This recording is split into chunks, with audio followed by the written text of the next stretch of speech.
Hi guys, welcome back. Thanks for liking, subscribing and all that jazz, first of all. I haven't been on the video for a few weeks just because there's been so much work trying to apply for this apprenticeship paramedic course.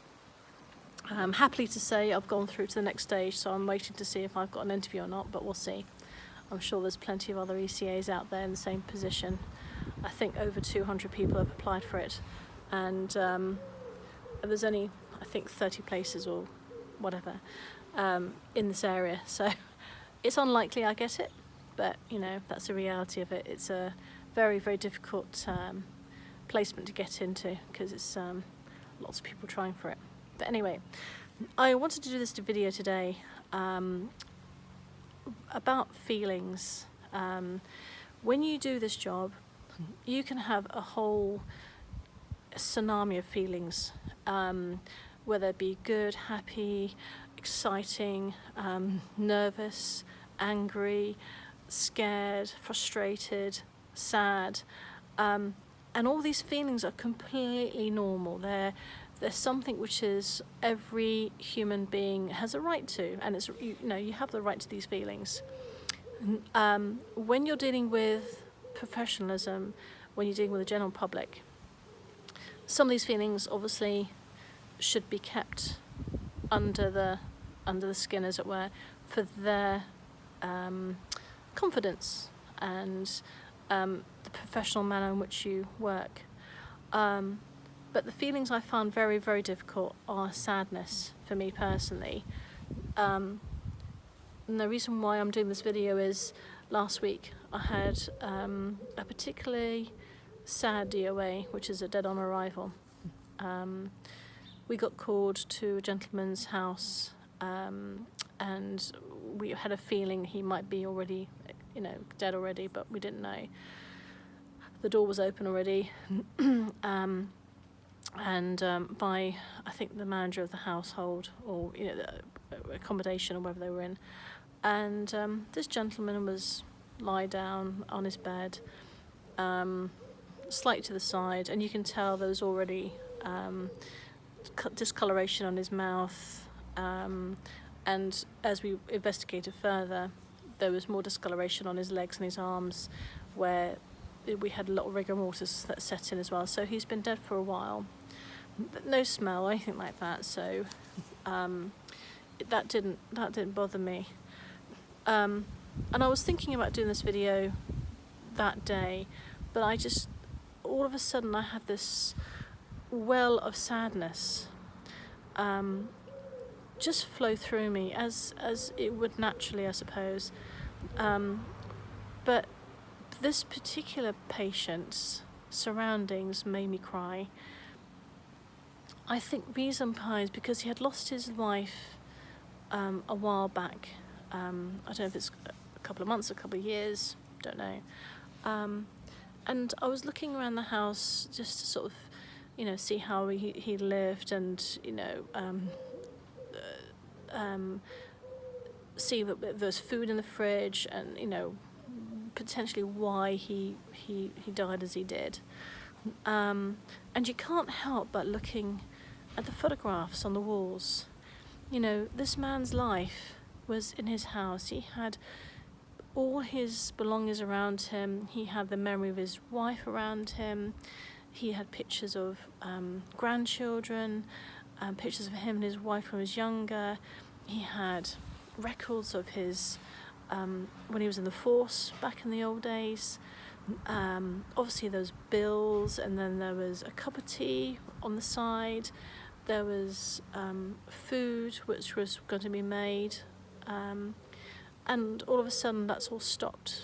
And when you sit in the house, it's just a shell of memories, and you almost feel, you know, it's very difficult to explain how I felt actually at that time, but I felt a wash of sadness, thinking that these people in the photographs that have gone before him, and these children that obviously are growing up, are going to miss somebody now who they don't know that have just died. And obviously he didn't know he was going to die on that day, because he had plans, and there's obviously interests around him, and you kind of get to know the patient without actually having to speak to them. And I think that's the worst thing for me, was that it was really connecting, seeing that this poor chap, who at that time we didn't know why he died, he had a life, and then all of a sudden it stopped, and then just there's nothing. There was no sound in the house. There was no ticking clocks, there was no television, there was no music. It was just an empty memory box, and I thought, my gosh, this is so surreal. And I was looking at, when we have to do our checks anyway, legally, to confirm that he's dead, and then obviously let the police know, and they also have to do their checks as well to make sure there's no foul play. And I still find myself talking to the patient, even though he's obviously very, very dead, out of respect for him, and also I think to maybe, I don't know, to stop the nervousness of in my mind, or but why I was nervous I don't know, or the sadness, or just to make a noise in the house of speaking, because it was just so quiet in there. And and I just thought this sadness was building up inside me, and building up and building up. And I've been to other DOAs beforehand. I'm not saying that wasn't sad, and they have all been sad, but this one really touched me really, really strongly.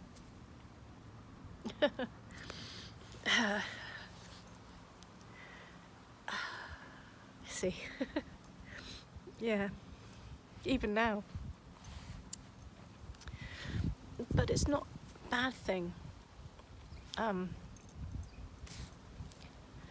This is embarrassing as well, sorry.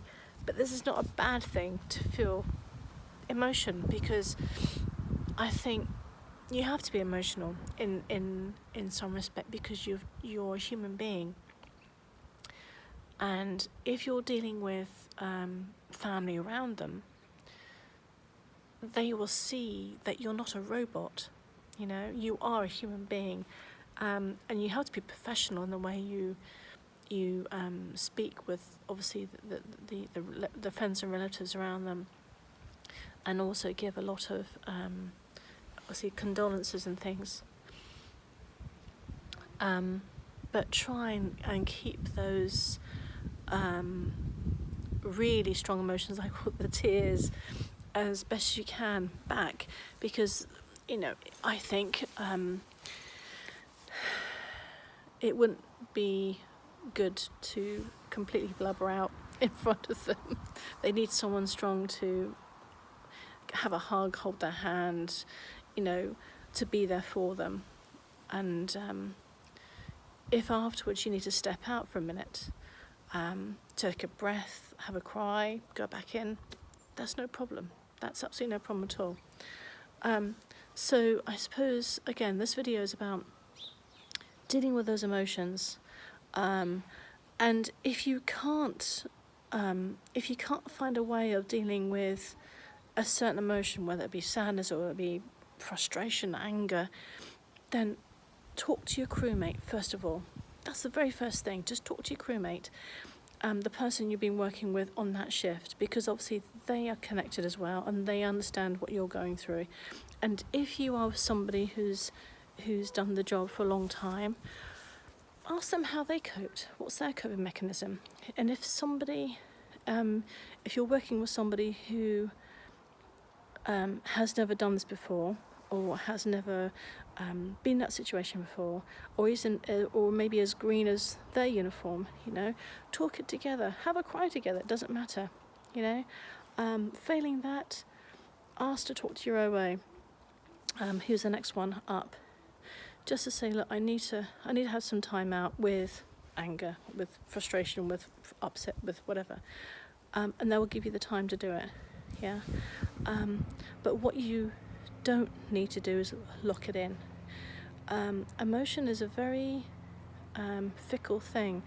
It can physically and mentally unbalance somebody, whether it be positive or negative. You know, you've seen these kids all very excitable and then they go too overexcitable, or you've got some people who are very, very low and very depressed, or very, very angry. You know, the extremes of these emotions can affect people quite differently, and it can have a physical effect on the body and also on the mind.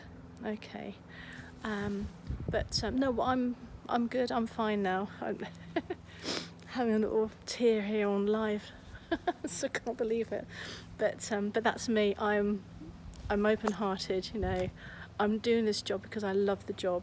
I'm doing this because somehow I'm trying to make a difference. I know it sounds very cliche, but in someone's time of need, you know, maybe one day, somebody will do that for me, as they have done in the past. You know, the ambulance service have been always there for part of my mum's family and my husband's family. So it's kind of like a thank you back again.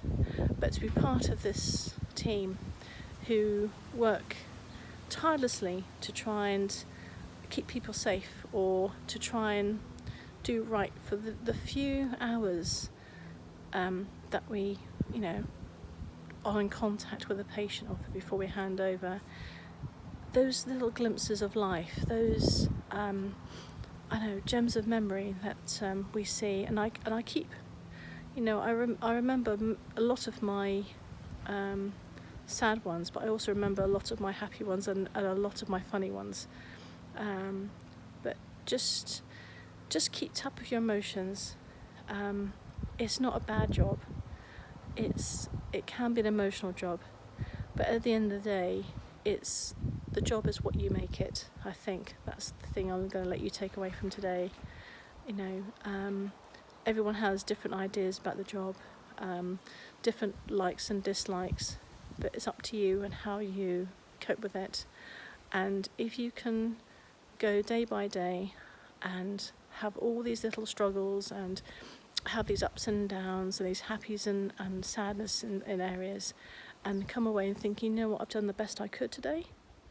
It might not be the perfect result for what you wanted, but it was the best I could do.